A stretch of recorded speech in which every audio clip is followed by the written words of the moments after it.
እኔ ለህዝቡ የማስተላልፈው መልእክት አተረበሹ፣ ተረጋጉ። የሰይጣን ውጊያ ነው ይሄ። እንኳን እኛ ወንጌል የሰበክናችሁ እናንተ አትለውጡም ሃይማኖታችሁ። እኔ ብዙ ጉልበተኛ አካል ብዙ በጣም ኃይለኛ በዓለም ታሪክ ውስጥ ባለኝ ትንሽ የፖለቲካ እውቀት እንኳን ኃይለኛ የሚባል የሰፈር ጎረምሳም ገጥሞኝ ያውቃል። በጣም ጉልበታም የሚባሉ ነገሮችን አውቃለሁ። የቢል ጌት ገንዘብ ይሰጠኝ ከምባል ጴንጤ ከምባል አሉንም ነው የምለው ነው ያለው አንድ አይነ ስውር ሰውዬ። ጴንጤ መሆን ጉዳይ አይደለም፣ ጌታን የመቀበል ጉዳይ። እፎይን አስታወስኩ። የቁርአንን ጉድ ሲዘረግፈው ሙስሊሞች ይገደል ሲሉ ኦርቶዶክስ ሸሻጊ፣ ተከራካሪ፣ ደባቂ ነበረች። ዛሬ የራሷ ጉድ ሲዘረገፍ ጦሩን ክርስቲያን ጠበቃዎች፣ ፕሮቴስታንት የሆናችሁ ወንድምቶቻችን ጠበቃ የሆናችሁ እዚህ ማለም ያላችሁ ምናልባት የተቀርጾ ፓስተር ትዝታውን የከሰሰችው ኦርቶዶክስ ታተርፋለች ወይስ ትከስራለች? ክርስትና በባህሪው ከሳሽ ስትሆን የምትከስርበት፣ ተከሳሽ ስትሆን የምታተርፍበት አስገራሚ ሃይማኖት ነው። ሰላም ሰላም፣ የጸጋ መግቦት አገልግሎት ተከታታዮች በያላችሁበት ከእግዚአብሔር አብ ከአባታችን ከጌታችንም ከኢየሱስ ክርስቶስ ጸጋና ሰላም ለሁላችሁ ይሁን።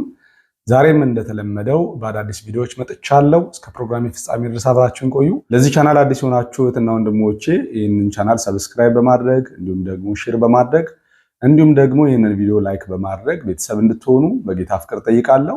መልካም ቆይታ።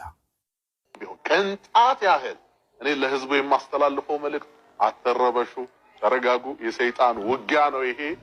እንኳን እኛ ወንጌል የሰበክናችሁ እናንተ አትለውጡም ሃይማኖታችሁ። እጅግ ሃይማኖታችንን እንወዳለን፣ እናፈቅራታለን። ህልሙም የለም ሐሳቡም የለም፣ ግን ቢሆን ደስ ይላቸዋል እነሱ ቢሆን። እኔ የምረዳው አሁን ይሄንን ምክንያቱም እያየው ያለሁት ወሬው ሲወራ ምንድነው በደንብ አድርገው እያወሩ ያሉ ሰዎች ፍላጎታቸውን ፍንትው አድርጎ ነው የሚያሳየው። ብንሆን ነው ደስ የሚላቸው ማለት ነውና ምንድነው ግን ጥቅሙ? አሁን ከቤተ ክርስቲያን በጋሻው መስበክ ቢያቆም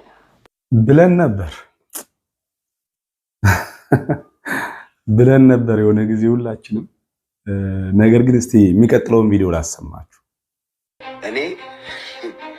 እኔ ብዙ ጉልበተኛ አካል ብዙ በጣም ኃይለኛ በዓለም ታሪክ ውስጥ ባለኝ ትንሽ የፖለቲካ እውቀት እንኳን ኃያላን የሚባሉ ሀገራትን አውቃለሁ። በታጠቁት መሳሪያ አንቱታን ያተረፉ ሰዎች የሚፈሯቸው ሀገራት የሚፈሯቸው ኃይለኛ የተባለ የፖለቲካ ርዕዮተ ዓለም ያራምዱ አምባገነን የሚባሉ መሪዎችን በዘመናቸው ያስተናገዱ ኃይለኛ ሀገራትን አውቃለሁ። ኃይለኛ የሚባል የጦር መሳሪያ አውቃለሁ። ኃይለኛ የሚባል ሰፈር ውስጥ ያለው ውሻም አውቃለሁ። ኃይለኛ የሚባል የሰፈር ጎረምሳም ገጥሞኝ ያውቃል። በጣም ጉልበታም የሚባሉ ነገሮችን አውቃለሁ። እኔ እንደ ወንጌል አይነት ጉልበት ያለው እንደ ወንጌል አይነት ጠላቶቹ መንደር ላይ ገብቶ ሽብር የሚፈጥር እንደ ወንጌል አይነት ደም ሳያፈስ የጨለማውን ዓለም የሚያርበደብድ እንደ ወንጌል አይነት ጉልበታም ኃይለኛውን የሚያንበረክክ እንደ ወንጌል አይነት እኔ ነኝ ያለውን ሰውዬ ትሁት የሚያደርግ ጉልበታም ያለው እኔ ወንጌል ኃይለኛ ነው ጋይስ። ወንጌል ነው ጉልበታም በጣም እንደዚህ ያለውን የሚያረጋጋ ትዕቢተኛውን ትሁት የሚያደርግ ዘራፊውን ለጋስ የሚያደርግ ቀማኛውን እርዳታ ድርጅት ውስጥ የሚያስገባ የሰው ሀቅ የሚበላውን ታማኝ አድርጎ የሚያኖር ኃጢአተኛውን የሚያጸድቅ የተዋረደውን ከፍ ከፍ የሚያደርግ እንደ ወንጌል አይነት ጉልበታም በዘመን ያለ ሁላችንም ብለን ነበር፣ ፎክረን ነበረ እና ዲማተቤን በሞት አልበጥስም ሃይማኖቴን በሞት አልቀየርም ብሎ አዳሜ ዝቶ ያው እንግዲህ የኔ ጌታ ስሙ ይባረክ ከላይ በብርሃኑ ሲነካን ሳናስበው ሐዋርያው ቅዱስ ጳውሎስን ታስታውሳላችሁ አይደል? ከካህናት አለቆች ትእዛዝ ተቀብሎ በደማስቆ ያሉትን ለማሰርና ለመግደል ከሃይማኖት ቀናተኝነቱ የተነሳ እግዚአብሔርን ለማገልገል ሰውን ለመግደል ምን ያህል እንደቆረጠ የምታዩት ሰው ከላይ ብርሃኑ ሲያገኘው ምንድነው ያለው? ምን አደርግ ዘንድ ትወዳለህ አለ። በጋሽና ትዝታውም አሁን ሲያወሩ ሰምቼ አሁን ያሉበትን ሁኔታ ስመለከት እና በፊት የነበሩበት ሁኔታ አይታችኋል። ሲመኩ እኛ እንኳን አይደለም እናንተም ሃይማኖታችሁን አትቀየሩም ማለት። አሁን ግን እነሱ ደንበኛ የወንጌል አርበኛ ሆነዋልና መቼስ ይሄን ቪዲዮ ሲሰሙ ምን እንደሚሉ አላውቅም። ምክንያቱም የጌታ ኢየሱስ ክርስቶስን ኃይል እና የወንጌልን ኃይል ነው የሚያሳየው። ወንጌል እንዳለው ብርቱ የተባሉ ኃይለኛ የተባሉ ሰዎችን እኔ ነኝ የሚሉ ሰዎችን የሚያንበረክክ ነው። ጌታ ኢየሱስ ስሙ ይባረክ። የሚያንበረክከው ደግሞ በፍቅር ነው። ልብህን ነክቶ ልብህን ለውጦ ነው የሚያንበረክከው። ስሙ የተባረከ ይሁን። እንግዲህ በቅርቡም ሁላችንም የምናውቀው ዮኒ ማኛ ነው። እኔ አላመንኩም ነበር ዮኒ ማኛ በጌታ ሆነ ሲባል አይ በቃ እንደለመደው በቅርቡ ሃይማኖት ይቀየራል የሚል አቋም ነበረኝ። ግን አሁን ላይ ያለውን አቋም ስመለከት በየሚዲያው ላይ የወጣ የሚያወራውን ሳይስመለከት ምንም እንኳን የመቸኮል ነገር ቢኖርበትም ግን ባለው የእምነት አቋም ላይ በጣም እርግጠኛ እንደሆንኩኝ ነው የምነግራችሁ። በደንብ ነው አቋም አድርጎ የያዘው ማለት ነው አሁን ያለበትን የኢየሱስ ክርስቶስን ሕይወት ማለት ነው። እስቲ አንድ ቪዲዮ ላሳያችሁ። የቢል ጌት ገንዘብ ይሰጠኝ ከምባል ጴንጤ ከምባል አሉንም ነው የምለው ነው ያለው አንድ አይነ ስውር ሰውዬ። ጴንጤ መሆን ጉዳይ አይደለም፣ ጌታን የመቀበል ጉዳይ ነው። ስለ ጴንጤ ማናወራ? ጴንጤ የሚታወቀው ሲዘምር እኮ ነው። እንደ ቤት ውስጥ እኮ አታምልክ የተባለ ነው። አዳራሽ ነው እየተባለ እኮ ስም የሚሰጠው ነው ቤተክርስቲያን ላለ ማለት። ጴንጤ ቸርች ነው የሚለው፣ ቤተክርስቲያን ላለ ማለት አዳራሽ ነው ጴንጤ ይባላል። ለምን? ስላሰል የለውማ። ስላሰል የሆነ ነጩ ጦር ይዞ ጥቁሩን ሲወጋው በፈረስ ላይ ተቀምጦ ምናምን የለም። በር እያንኳኳ ነጭ ሰውዬ ባለዞማ ፀጉር ሆኖ የለም። እንዲህ ያለ ሰውዬ የተሳለ የለም ጴንጤ ቤት። ስለዚህ አዳራሽ ይመስላል። የምትፈልገው የሆነ ሰውዬ ታይቶ እሱ ጋር መጮህ ነው የምትፈልገው ነው። ጌታ በመንፈስ ቅዱስ ነው እኛን የሚያናግረው። መጽናኛ መንፈስ ቅዱስ ነው ጌታ ኢየሱስ ክርስቶስ የላከው እንጂ ሰው ፍለጋ የሚንከራተት የለም። አንድ አርሴማ ጋር ጸልዬ ልምጣ ብዬ ፒክቸሯን ይዤ የምጸልይበት ነገር የለኝም። አንድ ደርሼ ልምጣ ተክልዬ ጋር አንዴ በአንድ እግራቸው የቆሙትን በክንፍ ያሉበት ጋር እሱ ጋር ጸልዬ ልምጣ የሚል ማንነት የለው። የሚጸለየው ለጌታ ነው፣ የሚመሰገነው ጌታ ነው፣ የሚማልደው ጌታ ነው፣ ሁሉ ነገር የሚደረገው ጌታ ነው።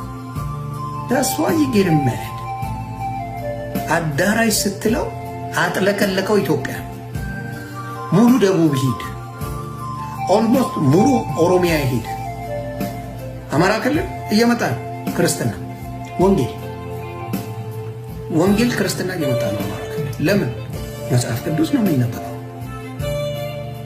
አንተ 44 ታቦት አድርጋችሁ ለሙሴ የተሰጠው ታቦት አንድ፣ እሱም ታቦት የሄደውን 44 ታቦት ገልጸ ነው እያላችሁ ተቆምራላችሁ። ስለዚህ ህዝቡ ይህን ተረት ተረት ነቅቶ ይድናል። ወንጌል ይሰበካል ይላል ቃሉ ነው፣ መጽሐፍ ቅዱሳዊ ቃል ነው ይላል። የማተቤ ጉዳይ ክሬን አልበጥስም ገለመሌ አይደለም። ኖ ክርን ይዘ ጌታን አመስግን ነው የተባለው። ክርን አድርገ ጌታ ቤቱ ይግባ። ቅዳሴ ብለህ 30 ሰዓት ብትቀመጥ ጌታን እስካላመለክበት ድረስ ምንም ትርጉም የለው። ምንም ጌታን አምልክበት። ጌታ አይመለክም፣ እየነገርኩ ነው። 30 ቀን ብትጮ የጌታን ስም ብቻ አልኩ። ቤቱ ማምለክ ፈርቶ ተንቀጥቅጦ ለጌታ የሚገዛ ዛሬ አደባባይ ኢየሱስ ጌታ ነው እያለ እየሰበከ ነው። ጴንጤ ጌታን ማግኘት ጉዳይ የሃይማኖት ጉዳይ አይደለም። ሃይማኖት የመቀየር ጉዳይ አይደለም። የትኛውም ሃይማኖት ተቋም ውስጥ ሆነክ ነገር ግን መጽሐፍ ቅዱስን መሰረት ያደረገ የህይወት ስርዓትና ሃይማኖታዊ ስርዓት አድርግ ነው የተባለው። በቃ ማንኛውም ሰው ቤተክርስቲያን ብትሆን ድርጊቷ የሃይማኖት ስርዓቷ የምታደርጋቸው ነገሮች መጽሐፍ ቅዱስ መሰረት ከሌላቸው መወገድ አለባቸው። እዛው ተቃውሞ ውስጥ ሆኖ ግን ራሱን ከሁሉ ነገር አግልሎ ከጌታ ጋር ጤናማ ህይወት ደግሞ መኖር ይቻላል። ስለዚህ ጌታን የማግኘት ጉዳይ ሃይማኖት የመቀየር ጉዳይ አይደለም። ሃይማኖቴን አልበጥስም፣ ሃይማኖቴን አልቀይርም፣ ክሬን አልበጥስም ምናምን የቢል ጌት ብር ቢሰጠኝ አልቀይርም እያልክ የምትፎክረው ሰውዬ ብርሃኑ ካገኘ አይምሮ ከተከፈተና ወንጌል ከገባ በነፃ ነው የምትቀይረው፣ በነፃ ነው ወደ ጌታ የምትመጣው። ልክ አንተ እንደምትፎክረው እነ በጋሻውን ፎክረው ነበር፣ እኛም ፎክረን ነበር፣ እነ ትዝታውም እነ ዮኒ ማኛም ፎክረው። ያልፎከረ እኮ የለም። ግን በቃ ወንጌል ሲገባ ግን ፉከራ ሽልላ ጥቅም የለውም። በቃ ትጥቀን ነው የምትፈታው ለኢየሱስ። ክብር ለጌታ ይሁን። ስንቱን ማረከ። ይኸው እንዳለውም ወንድማችን ድሮ በየስፍራው ሲሰደድ በየአዳራሹ ውስጥ ቆርቆሮ በድንጋይ ሲደበደብ እሱም ሲደበደብ ሲቀጠቀጥ የኖረው ጴንጤ አሁን ከ30 ሚሊዮን በልጦ ከትንሽ ጊዜ በኋላ እንደውም ከሁሉም ሃይማኖት ወደ ፕሮቴስታንትነት እየገባ ነው ሰው ወደ ጌታ ማለት ነው። ስለዚህ በፉከራ የሚሆን ነገር የለም። ትዝታው የኢትዮጵያ ኦርቶዶክስ ተዋሕዶ ቤተክርስቲያን ከሰዋለች። በጻድቃ ሰማዕታት ላይ በአባቶች ላይ በታቦት ላይ ሙድ ሲይዝ የነበረው ሲያላግጥ የነበረው ሲሳደብ የነበረው ፓስተር ትዝታው በዛሬው ዕለት መከሰሱ ተሰምቷል። በቅርብም ከፍንጅ ሊያዝ እንደሚችልም መረጃዎች እዚህ ከፍንጅ እናንተ ቤት የዘረፈ የዘሞተ የሰከረ የዘፈነ የተሳደበ አይጠየቅም። ጀግና ነው የሚባለው ኦርቶዶክስ ቤት። የሚሳደብ የሚዘሙት የሚጠጣ የሚሰክር የሚቅም ኤቭሪቲንግ የሚያደርግ እናንተ ቤት ጀግና ነው። ማዕተብ እስካለው ድረስ ይሄ ቅራቅንቦ መስቀል እስካረገ ድረስ መስቀሉን እስካረገ ድረስ ማዕተብ እስካረገ ድኗል ተብሎ የሚታመንበት ቤት ነው። ራይት ስቲል መስቀሉን አድርጎ ቢጠጣ ቢያጨስ ቢሰክር ቢንዘላዘል ምንም ችግር የለም። አትጠይቀውም ቤተክርስቲያን። የቤተ ክርስቲያንን ጉድ ግን ወጥቶ ይሄ እንዲላል ብሎ ያስረዳ ግን ምንድን ነው? ወንጀለኛ ነው አይደል? የእፎይ ጊዜ እኔም እፎይ ነኝ እያላችሁ 30 ቦታ ስዳክሩ ነበር። ምን አረገ? አነበበ እንጂ ያላችሁ የእናንተም ተነቦ ነው። ከነ ማስረጃው ላምጣ። ያላሳደዳችሁት ማን አለ? መምህር በጋሻውን፣ እንዳልክን፣ ዘማሪ ዘርፌን፣ ኤርሚያስ እውነቱን ተናገርን፣ ሌሎቹንም ትሳደባላችሁ። ከዓይናችሁ ቢጠፉላችሁ ቢወገዱ ደስ ይላችኋል። እፎይን አስታወስኩ። የቁርአንን ጉድ ሲዘረግፈው ሙስሊሞች ይገደል ሲሉ ኦርቶዶክስ ሸሻጊ፣ ተከራካሪ፣ ደባቂ ነበረች። ዛሬ የራሷ ጉድ ሲዘረገፍ ጦሩን ይዘው ተነሱ። ለሕግ ይቅረብልናል። ሰይጣን ከደፈራት በላይ ቤተ ክርስቲያንን ትዝታው ደፍሯል። ሰይጣን ቤተ ክርስቲያንን ከሚደፈራት በላይ ቤተ ክርስቲያንን ተደፍሯል። ስለዚህ ይህንን ግለሰብ ዝም ልንለው አይገባም። እንግዲህ እንደሰማችሁት ነው። ካስታወሳችሁ የእፎይ ጊዜ ወንጌላውያን እኛ እንኳን ሳንቀር እኔ እፎይ እኔ ነኝ እያሉ ሁሉም ለእፎይ ድምፅ ሲሆኑት ነበር። ለምን? ሙስሊሞች እፎይ መገደል አለበት ብለው በጊዜው የተንቀሳቀሱ ስለነበር ማለት ነው። እና ኦርቶዶክሳውያንም ምን ይሉ ነበር? ያው የተጻፈውን ያነበበው እያሉ መልስ ሲሰጡ ነበር። እና አሁን በሌላ መንገድ ደግሞ አሁን ትዝታው የራሳቸውን ጉድ የተጻፈውን ዘረገፈው ማለት ነው። እና ያው ሰሞኑን እንደምታውቁት ትዝታው ላይ በጣም ትልቅ ማዕበል እያስነሱ ነው። ብዙ የህግ ባለሙያዎች ራሱ መታሰር አለበት፣ መጠየቅ አለበት በህጉ እያሉ ሲናገሩ እየሰማን ነው። እና የወንጌላውያን አማኝ ውስጥ ያላችሁ የህግ ባለሙያዎች ደግሞ በትዝታው ሳሙኤል ጎን እንድትቆሙና እናንተም በምትችሉት መጠን ወንድማችንን እንድታግዙት ወንድማዊ ማሳሰቢያዬ ነው። ምክንያቱም ብዙ የህግ ባለሙያዎች በኦርቶዶክስ በኩል ብዙ እያወሩ ነው፣ የሚያስጠይቀውን ብዙ ነገር እየዘረዘሩ ነው። እና እስካሁን በወንጌላውያን ዘንድ ምንም አይነት ረበረብ ሲደረግ አላየውም።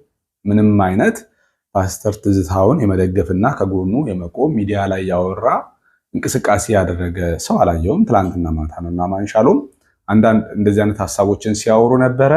ፕሊስ ይህንን መልእክት የምትከታተሉና የምትሰሙ የህግ ባለሙያዎች ሌሎቻችሁም ሼር በማድረግ ለምታውቁት ሰዎች ሼር በማድረግ ከወንድማችን ጎን እንዲቆሙ በጌታ ፍቅር አሳስባቸዋለሁ። አሁንም ቢሆን ክርስቲያን ጠበቃዎች፣ ፕሮቴስታንት የሆናችሁ ወንድም እህቶቻችን ጠበቃ የሆናችሁ እዚህ ማለም ያላችሁ ምናልባት የተቀርጾ ሲለቀቅ የምትሰሙ በሙሉ ፓስተር ትዝታውን ማግኘት የምትችሉበት መንገድ እኛም ደግሞ መሬት ላይ ያለን እዚህ ያለን ማግኘት የምንችልበት መንገድ ካለ እናገኘዋለን። ዋላችሁ የታሚ ምክንያታዊ ድምፅ ወይም ታሚ ሪዝናብል ቮይስ የተሰኘ ፕሮግራም ነው። በመጀመሪያ አድማጭ ተመልካቾች ይህንን ፕሮግራም ፎሎና ሼር በማድረግ ለብዙሃን ታዳርሱት ዘንድ በአክብሮት እጠይቃለሁ። ለአሁን ይዤላችሁ የመጣሁት ርዕስ ፓስተር ትዝታውን የከሰሰችው ኦርቶዶክስ ታተርፋለች ወይስ ትከስራለች የሚል ነው። የኢትዮጵያ ኦርቶዶክስ ተዋሕዶ ቤተክርስቲያን ፓስተር ትዝታው ሳሙኤል ላይ በይፋ ክስ መመስረቷን ከተለያዩ የሚዲያ ምንጮች እየሰማን እንገኛለን። ቤተ ክርስቲያኒቷ የመክሰስና የመከሰስ ህጋዊ ሰውነት ያላት በመሆኑ መክሰስ መብቷ ነው። ጉዳዩ በሕግ የተያዘ በመሆኑ በክሱ ዝርዝር ጉዳይ ላይ ምንም ማለት አይቻልም። ሆኖም ከክርስትና ሃይማኖት ልዩና ታሪካዊ ባህሪ አኳያ ቤተ ክርስቲያኒቱ ታተርፋለች ወይስ ትከስራለች የሚለውን በወፍ በረር ማየት ተገቢ ነው። የዛሬ 2000 ዓመት ገደማ በሐዋርያት ዘመን በሐዋርያት ላይ ብዙ ክስ ይቀርብ ነበር። ሐዋርያቱንም ወደ ገዦችና ወደ ፍርድ አደባባይ ከሳሾች ይጎትቷቸው ነበር። ክሱን ለማየትና ለመስማትም ብዙ ሕዝብ ይሰበሰብ ነበር። በክርክሩም ወቅት በሰማው አዲስና እንግዳ ትምህርት እየተገረመ በርካታ ሕዝብ ወደ ክርስትና ይገባ ነበር። በዚያም ሐዋርያቱን አስቀጥተን ክርስትናውን እናስቆመዋለን ብለው የሚያምኑ ከሳሾች በራሳቸው ጊዜ ብዙ አድማጭ ተመልካች ሰብስበው አንድ ሰው ከሰው 1000 ሰው ከስረው ይመለሱ ነበር። ጳውሎስ በሮም እስከ አውግስጦስ ቄሳር ድረስ ተጉዞ ሲከራከር በርካታ ሕዝብ ወደ ክርስትና ተቀይሯል። ጳውሎስን ባይከሱት ኖሮ ያንን ያህል ክርስትናን በፍጥነት እንዲስፋፋ ባላደረጉ፣ ከሳሾችን ባልከሰሩ ነበር። ክርስትና በባህሪው ከሳሽ ስትሆን የምትከስርበት፣ ተከሳሽ ስትሆን የምታተርፍበት አስገራሚ ሃይማኖት ነው። በክርስትና የምታተርፈው ለሚያሳድዱ ስትጸልይ፣ የሚጠሉህን ስትወድ፣ የሚረግሙህን ስትመርቅ ብቻ ነው። በማቴዎስ ወንጌል ምዕራፍ 5 ከቁጥር 44 እስከ 45 እንዲህ ይላል፣ እኔ ግን እላችኋለሁ በሰማያት ላለ አባታችሁ ልጆች ትሆኑ ዘንድ ጠላቶቻችሁን ውደዱ፣ የሚረግሟችሁን መርቁ፣ ለሚጠሏችሁም መልካም አድርጉ። ክርስቲያን ከሆንክ ተከሳሽ እንጂ ከሳሽ፣ ተሳዳጅ እንጂ አሳዳጅ አትሆንም። ከሳሽም አሳዳጅም ከሆንክ በሰማይ የምትቀበለው ዋጋ የለህም፣ ዋጋህን በምድር ተቀብለሃልና። ከሳሽ ስትሆን የተከሳሽን ሐሳብ ታገዝፋለህ፣ በምድርም በሰማይም ትከስራለህ። ከዚህ አኳያ የኢትዮጵያ ኦርቶዶክስ ተዋሕዶ ቤተ ክርስቲያን አስተምህሮና ከታሪክ አኳያ ካየነው ፓስተር ትዝታው ሳሙኤልን በመክሰስ ኪሳራ እንጂ ትርፏ አይታየኝም። ክፉ መካሪ በዙሪያዋ ሳይኖር አይቀርም። እንጃ ፈጣሪ ይሁናት። እንግዲህ ወንድማችንን እንደሰማችሁት እርግጠኛ ነኝ በጣም አስተማሪ የሆነ መልእክት ነው። ለዚህም ነው የፓስተር ትዝታው ክስ መነሳቱ ቢታሰርም ለበጎ ነው የምንለው ለዚህ ነው። ምክንያቱም እግዚአብሔር አምላክ ነገሩን ሁሉ ለበጎ ስለሚቀይር። እንዲያውም ወንድማችን ፓስተር ትዝታው ሳሙኤል ለፍርድ ቢቀርብ ቢታሰር ብዙ ሰዎች እንደሚድኑ እርግጠኛ ነኝ። ብዙ ሰዎች ወደዚህ እውነት እንደሚመጡ እርግጠኛ ነኝ። በታሪክ ክርስቲያን ሆነ የክርስቶስ ተከታይ ሆነ ሰውን ከሰ ፍርድ ቤት ስታቀርብ እንግዲህ በታሪክ የሰማነውም ያየነውም በዚህ ዘመን ነው እንጂ በየትኛውም ዘመን ካያችሁ ወንጌላውያን እኮ ሲሰደቡ በጣም ብዙ እነሱ የተሰደቡበት እኮ ቪዲዮዎች አሉ። ግን ከመሳቅና ከመስማትና ከመሳቅ ሀሳብ ከመስጠት ውጪ መክሰስ፣ ፍርድ ቤት ማቅረብ ምናምን የለም፣ አይመጣም። ምክንያቱም ወንጌል አማኝ ኮንክ የክርስቶስ ኢየሱስ ተከታይ ኮንክ ወንድምን ከሰ ፍርድ ቤት ለምን ታቀርበዋለህ? ምክንያቱም ስለ ክርስቶስ ኢየሱስ በክርስቶስ ልታምኑ ብቻ አይደለም በስሙ መከራ ልትቀበሉ ነው የተጠራችሁት ይለናል ወንጌል ፊልጵስዩስ 1:23። ስለዚህ ለክርስቶስ መከራ ለሞት ተዘጋጅቻለሁ ብሏል ጳውሎስ። ለሞት መዘጋጀት ነው ያለብን እንጂ ተሰደብን፣ ተነቀፍን፣ ገበናችን ወጣ ተብሎ ሟከረዩ ማለት ተገቢ አይደለም ማለት ነው። አስተማሪ መልእክት ነው ወንድማችን ያነሳው። እውነት ነው። ኦርቶዶክስ መክሰር ከጀመረች ቆይታለች። እኛ የዛሬ 8 ዓመት የዛሬ 10 ዓመት ከኦርቶዶክስ ቤተክርስቲያን የምንወጣ ሰሞን አንድ አባት ሲናገሩ የሰማሁት ምንድነው 7 ሚሊዮን ህዝብ በዚህ 7 ዓመት ውስጥ በዚህ 10 ዓመት ውስጥ ከኦርቶዶክስ ቤተክርስቲያን 7 ሚሊዮን የሚጠጋ ህዝብ ከ7 እስከ 8 ሚሊዮን የሚጠጋ ህዝብ ወጥቷል፣ ወደ ወንጌላውያን ወደ ፕሮቴስታንትነት ገብቷል ብሎ ሲናገሩ ሰምቼ ነበርና ኪሳራ የጀመረው ቆይቷል ማለት ነው። ስለዚህ አሁንም ለቤተክርስቲያኒቷ የመንቃት ዘመን ይሆንላት። እግዚአብሔር ከተኛችበት ካንቀላፋችበት ካለችበት ድንዛዜ እግዚአብሔር እንዲያነቃት ነፃ እንዲያወጣት ከእንደዚህ አይነት አሸንክታ ሁልጊዜም ጸሎታችን ነው። ስላዳመጣችሁኝ አመሰግናለሁ። በያላችሁበት የጌታ ኢየሱስ ክርስቶስ ሰላም ከሁላችሁ ጋር ይሁን። ጨርሰናል።